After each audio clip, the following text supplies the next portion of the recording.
Bharat Ratna doctor Sarvepalli Radhakrishna 137వ జయంతి కార్యక్రమం ఉపాధ్యాయ దినోత్సవం సందర్భంగా బద్వేలు పట్టణంలోని విశ్రాంత ఉద్యోగుల సంఘం కార్యాలయంలో గౌరవ సలహాదారు గడి పుల్లమ్మరాజు ఆధ్వర్యంలో సర్వేపల్లి రాధాకృష్ణ చిత్రపటానికి పూలమాలలు వేసి ఘనంగా నివాళులర్పించారు. ఈ సందర్భంగా ఆయన మాట్లాడుతూ భారతదేశానికి రాష్ట్రపతిగా పనిచేసిన సర్వేపల్లి రాధాకృష్ణ జయంతి కార్యక్రమం నాడు ఉపాధ్యాయ దినోత్సవం జరుపుకోవడం గురువుగా మన బాధ్యత అని అన్నారు.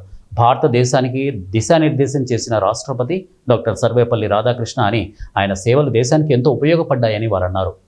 సర్వేపల్లి రాధాకృష్ణన్ గారి 137వ జయంతి సందర్భంగా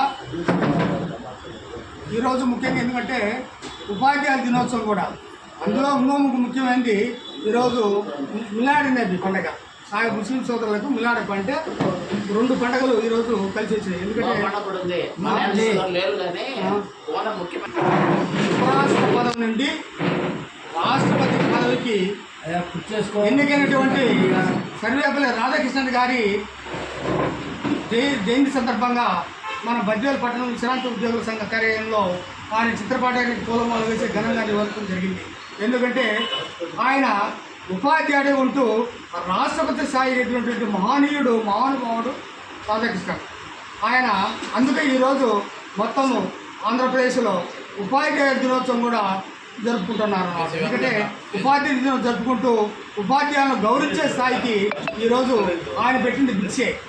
ఆయన జయంతి సందర్భంగా ఈరోజు ఉపాధ్యాయులు అన్ని ప్రభుత్వాలకు ఉపాధ్యాయులు ఉన్నటువంటి అందరినీ కూడా ఈరోజు గౌరవించే స్థానం దక్కింది. ఎందుకంటే ఆయన ఇంకొక విషయం చెప్పాడు. ఉపాధ్యాయ వృత్తులు ఉంటూ ఆయన చాలా ప్రేమతో ఉపాధ్యాయులు పిల్లల ఎంతో భక్తిభావంతో చూసేవాడు. ఎవరు రాష్ట్రపతి సర్వేపల్లి రాధాకృష్ణ. ఉపాధ్యాయుల దగ్గర ఉండి ఆయన రాజకీయ ఎదిగి ఉపరాష్ట్రపతి అయిన విధంగా ఉపాధ్యాయ లోకానికి అందరికీ కూడా మనకు ఎంతో గర్వకారణం. అటువంటి మహనీయుని మనం స్మరించుకోవడం, అటువంటి మహనీయుని మనం అప్పుడప్పుడు ఆయన గురించి మనం తెలుసుకోవడం కూడా మన కర్తవ్యం.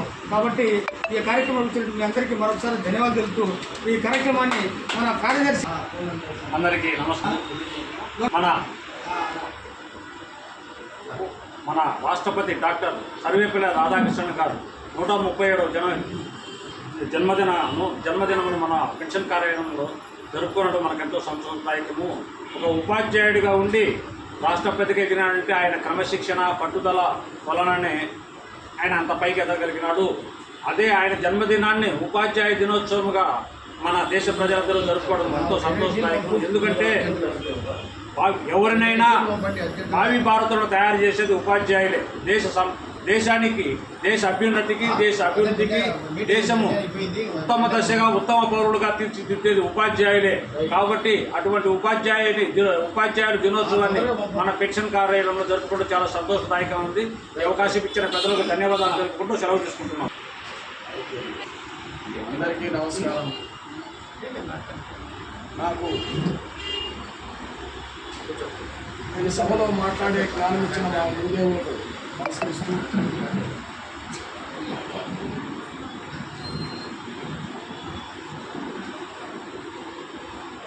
గురువును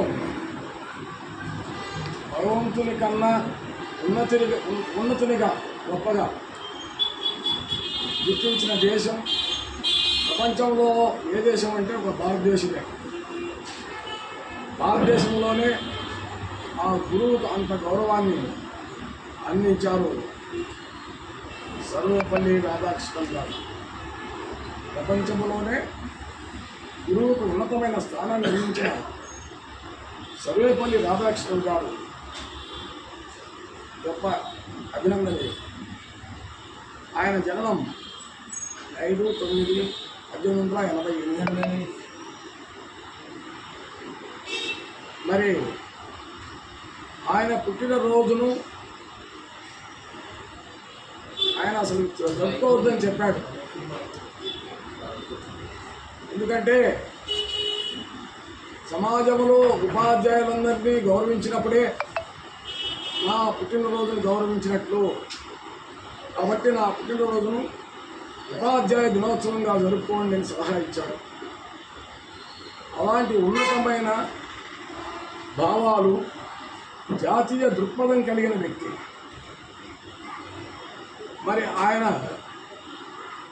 ఫిలాసఫర్, తత్వవేత్త, అనేక విద్యా సంస్థల్లో పనిచేశాడు. అలాంటి గొప్ప వ్యక్తి, జాతీయ భావాలు కలిగిన వ్యక్తి మరి మన దేశానికి రాష్ట్రపతి అయ్యాడంటే మనం గర్వించాలి. ఆయన ఉపరాష్ట్రపతిగా, రాష్ట్రపతిగా అందరి మన్ననలు పొందాడు. 1962 నుంచి 67 వరకు 5 సంవత్సరాలు రాష్ట్రపతిగా పాలన చేశాడు. ఈ ఉపాధ్యాయ లోకానికే అరుదైన గౌరవం.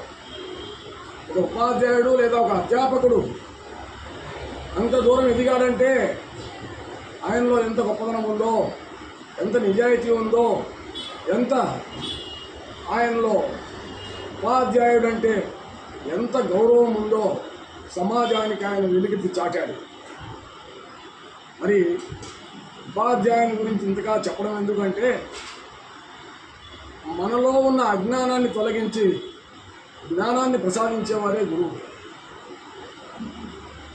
అజ్ఞాన తిమిరాంధస్య జ్ఞానాంజన శలాకయ చక్షురు మిళితం ఏన తస్మై శ్రీ గురవే నమః అన్నారు. అజ్ఞానమనే చీకటి నుండి జ్ఞానమనే జ్యోతిని వెలిగించి మన కనులు తెరిపించిన ఆ గురువులు వారు చాలా అభినందనీయులని చెప్పారు.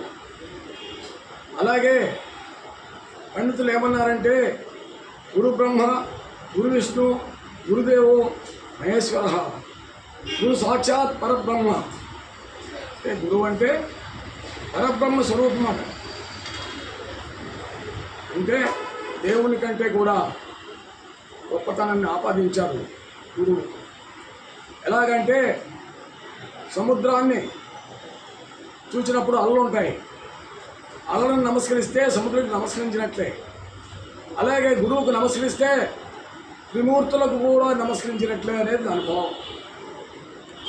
కాబట్టి గురువును ఎంత ఉన్నత దశకు చేర్చాడు అంటే ఈ మహానుభావుడు సర్వేపల్లి గారు గొప్ప ఆధ్యాత్మికవేత్త. కాబట్టి